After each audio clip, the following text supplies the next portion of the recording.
നമസ്കാരം. ആരാണ് ആ ഭാഗ്യവാൻ എന്ന ചോദ്യത്തിലേക്ക് കേരളം എത്തുന്നൊരു സമയമാണിത്. കേരള സംസ്ഥാന ഭാഗ്യക്കുറിയുടെ പൂജാ ബമ്പർ നറുക്കെടുപ്പ് അല്പസമയത്തിനകം നടക്കും. 12 കോടി രൂപയാണ് പൂജാ ബമ്പർ ഭാഗ്യക്കുറി നറുക്കെടുപ്പിന്റെ ഒന്നാം സമ്മാനം. തദ്ദേശ സ്വയംഭരണ സ്ഥാപനങ്ങളിലേക്കുള്ള തെരഞ്ഞെടുപ്പുമായി ബന്ധപ്പെട്ട മാതൃകാ പെരുമാറ്റച്ചട്ടം നിലനിൽക്കുന്നതിനാൽ വളരെ ചുരുങ്ങിയ രീതിയിലാണ് ഈ പ്രഖ്യാപനം നടക്കുക. അതിനുള്ള എല്ലാ സജ്ജീകരണങ്ങളും തിരുവനന്തപുരത്തെ ഗോർക്കി ഭവനിൽ അവിടെയാണ് ഈ നറുക്കെടുപ്പ് നടക്കുന്നത്. അവിടെ പൂർത്തിയായി കഴിഞ്ഞു. തിരുവനന്തപുരത്ത് നിന്ന് വി അരുൺ, കൊച്ചിയിൽ നിന്ന് ആജ്ഞ എന്നിവരൊക്കെ ചേരുന്നുണ്ട്. ആദ്യം വി അരുണിലേക്ക്. അരുൺ, 2 മണി സമയമായിരിക്കുന്നു.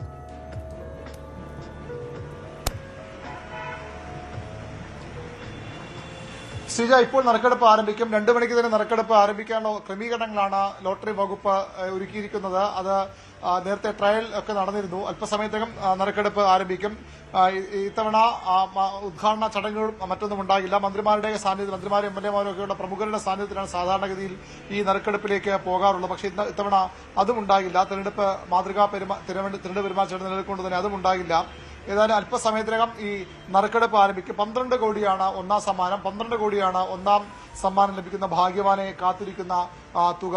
അത് ആർക്കാണ് എന്നാണ് ഇനി അറിയേണ്ടത്. 40 ലക്ഷത്തിലേറെ ടിക്കറ്റുകളാണ് ഇത്തവണ അച്ചടിച്ചത്. 40 ലക്ഷം ടിക്കറ്റുകളും ഏറെക്കുറെ വിറ്റുപോയി എന്നാണ് ഭാഗ്യക്കുറി ഡയറക്ടറേറ്റിന് ലഭിക്കുന്ന വിവരം. 12 കോടി രൂപ ഒന്നാം സമ്മാനം. പിന്നെ ഓരോ പരമ്പരയ്ക്കും ഓരോ കോടി രൂപയുടെ സമാശ്വാസ സമ്മാനം, രണ്ടാം സമ്മാനം ഉണ്ടാകും. അതിനുശേഷമുള്ളത് 5 ലക്ഷം രൂപ വീതം 10 പേർക്കാണ്. അത് ഓരോ പരമ്പരയിലും 2 പേർക്ക് വീതം 5 ലക്ഷം രൂപ ലഭിക്കും. 4ാം സമ്മാനമായി 3 ലക്ഷം വീതം 5 പരമ്പരകൾക്കും, 5ാം സമ്മാനമായി 2 ലക്ഷം വീതം 5 പരമ്പരകൾക്കും ലഭിക്കും. കൂടാതെ 5000, 1000, 500, 300 വരെയുള്ള സമ്മാനങ്ങൾ. ടിക്കറ്റ് വിലയും 300 രൂപയാണ്.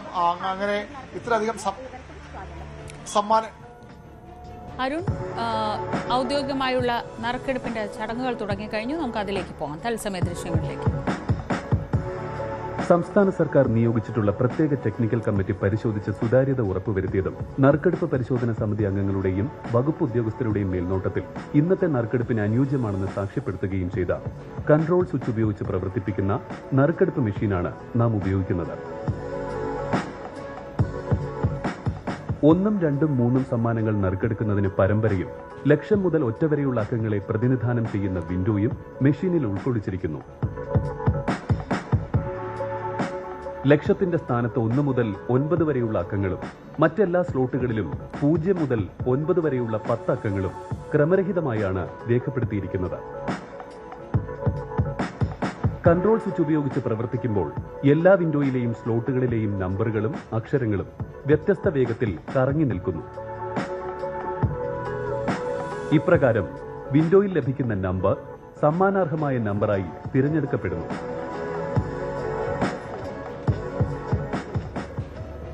നറുക്കെടുപ്പ് പരിശോധനാ സമിതിയിലേക്ക് സംസ്ഥാന ഭാഗ്യക്കുറി ഡയറക്ടർ നിയോഗിച്ചിട്ടുള്ള ജഡ്ജിംഗ് പാനൽ ചെയർപേഴ്സൺ, ബഹുമാനപ്പെട്ട തിരുവനന്തപുരം ജില്ലാ panchayat standing committee chairperson Shrimati Sunitha S, സമിതിയിലെ മറ്റംഗങ്ങളായ ബഹുമാനപ്പെട്ട തിരുവനന്തപുരം കോർപ്പറേഷൻ കൗൺസിലർ ശ്രീ മാധവദാസ്, ബഹുമാനപ്പെട്ട തിരുവനന്തപുരം കോർപ്പറേഷൻ കൗൺസിലർ ശ്രീമതി സുമി ബാലു, ബഹുമാനപ്പെട്ട അഡ്വക്കേറ്റ് ഹരികുമാർ, ബഹുമാനപ്പെട്ട cine and serial artist Shrimati Girija Surendran എന്നിവരെ നറുക്കെടുപ്പിലേക്ക് സ്വാഗതം ചെയ്യുന്നു. ഇന്നത്തെ നറുക്കെടുപ്പ് പരിശോധനാ സമിതിയിലേക്ക് ഭാഗ്യക്കുറി വകുപ്പ് ഡയറക്ടർ നിയോഗിച്ചിട്ടുള്ള ബഹുമാനപ്പെട്ട ജോൺ ഡയറക്ടർ ശ്രീ രാജ് കപൂറിന്റെ നേതൃത്വത്തിലാണ് ഇന്നത്തെ പൂജാ ബമ്പർ ഭാഗ്യക്കുറി നറുക്കെടുക്കുന്നത്. കൂടാതെ സൂപ്പർവൈസറി ഉദ്യോഗസ്ഥരെയും നറുക്കെടുപ്പിലേക്ക് സ്വാഗതം ചെയ്യുന്നു. നമ്മൾ നറുക്കെടുപ്പിലേക്ക് കടക്കുകയാണ്. അതിന് മുന്നോടിയായി 2 തവണ ട്രയൽ നടത്തുന്നു.